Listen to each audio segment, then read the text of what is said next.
माया मोह से निकलने के लिए वैष्णव जन क्या करते हैं। अब देखें, भक्ति, ज्ञान और वैराग्य तीन। विराग बिना और ज्ञान के बिना भक्ति कुछ भी नहीं है। यह प्रश्न आता है शौनक आदि ऋषियों से कि वैष्णव जन ऐसा क्या करें कि उनके अंदर भक्ति, ज्ञान और वैराग्य तीनों आए। केवल भक्ति आपने अर्जित कर लिया, आप पहुंच गए मंदिर दर्शन करने के लिए, खूब पकवान आपने चढ़ाया, भगवान को प्रसन्न कर रहे हैं, उनको पवा रहे हैं, दे रहे हैं, लेकिन आपके अंदर ज्ञान नहीं है। ऐसी भक्ति निरर्थक है, इसमें कोई सार्थकता नहीं। और ज्ञान बिना विरक्ति के, बिना वैराग्य के, बिना त्याग के पूर्णतः निरर्थक है,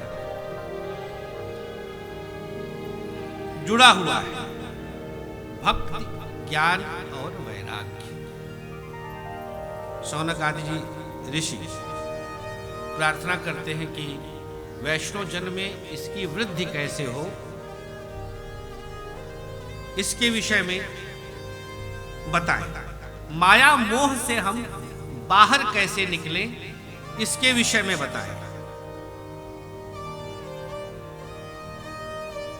क्योंकि जब तक मोहग्रस्त है, जब तक माया में संलिप्त है जीव, तब तक वह भक्ति और ज्ञान से विरक्ति को प्राप्त कर ही नहीं सकता। सबसे बड़ा कारण माया और मोह ही है।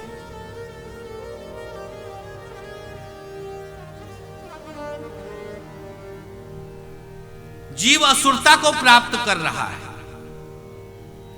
ये सब चिंता के कारण शौनक आदि ऋषि विशेष रूप से आग्रह करते हैं सूत जी से कि इस प्रकार से जो जीव पूरी तरह से असुरता में है, माया मोह में है, संलिप्त है, भक्ति, ज्ञान और वैराग्य को किस प्रकार से वो प्राप्त कर सकता है, कुछ इस प्रकार का हल हम सबको आप आज बतलाएं।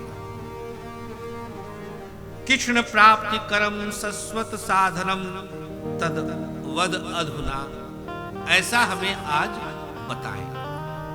शाश्वत सत्य कृष्ण को प्राप्त करने का साधन बताएं। देखिए, संत साधन ही देता है। संत आपका हिस्सा कुछ नहीं चल देगा, साधन से ही आप सिद्ध हो सकते हैं। सिद्धि कैसे प्राप्त हो सकती है? साधन से। और साधन कौन देता है? हमारा गुरु, संत, जिसको हम अपना श्रेष्ठ मानेंगे, जिनसे हम आग्रह करते हैं कि हमें अब कुछ प्रदान करें। क्या प्रदान करें?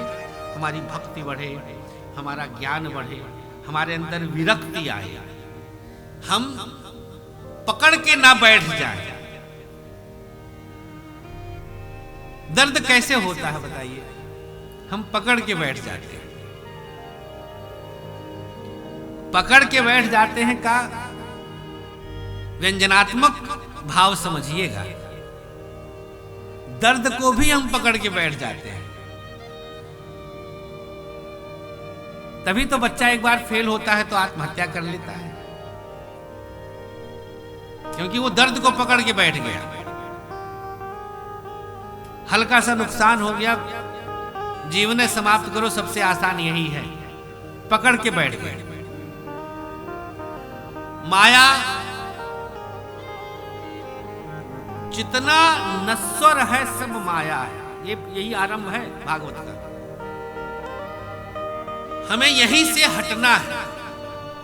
पूरे भागवत का निचोड़ है ये। हम माया को समझ लें कि है क्या। ये सत्य है कि लोग कहते हैं कि महाराज व्यासपीठ से बोल तो देते हैं और सबसे अधिक अपने माया में लिप्त रहते हैं। खूब लोग कटाक्ष करते हैं कई बार। ये सत्य है, क्योंकि कलयुग का धर्म है ये। पाप कलयुग का धर्म है, वो अपना काम कर रहा है। लेकिन हम जीव अगर आ गए हैं और ज्ञान को समझ लेते हैं, सद्गुरु का हमको सानिध्य प्राप्त हो जाता है, हमारे अंदर वो ज्ञान आ जाता है कि हम उस हरि की सृष्टि को, उस शाश्वत सत्य को हम समझ लें।